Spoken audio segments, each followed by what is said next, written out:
public-private models, public-private partnership models. By now, I know you know what a public-private partnership is. It is defined as a long-term contract between a private party and a government entity for providing a public asset or service in which the private party bears significant risk and management responsibility.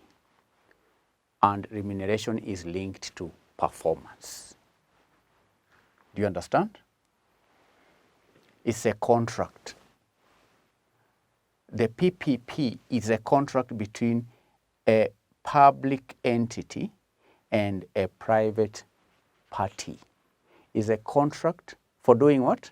For providing a public asset or service in which the private party bears significant risk and management responsibility.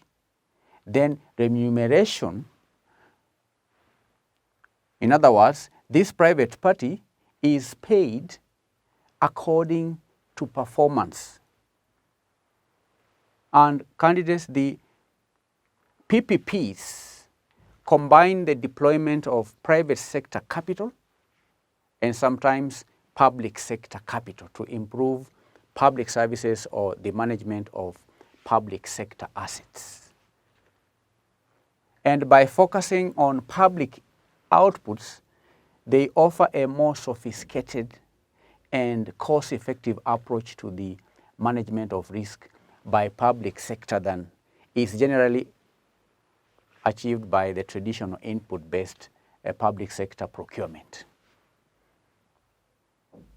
So PPP is an arrangement where the private sector is incorporated into delivery of public services.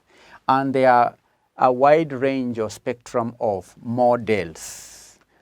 That's our today's focus. All right? There are models which vary mainly on the basis of ownership of capital assets. They also vary on the basis of responsibility for investment. The variation of these models is as well on the basis of assumption of risks. They also vary based on the duration of contract and so on. And they are broadly classified into 5 categories. The first one being, the first category of PPP model is the supply and management contracts. Supply and management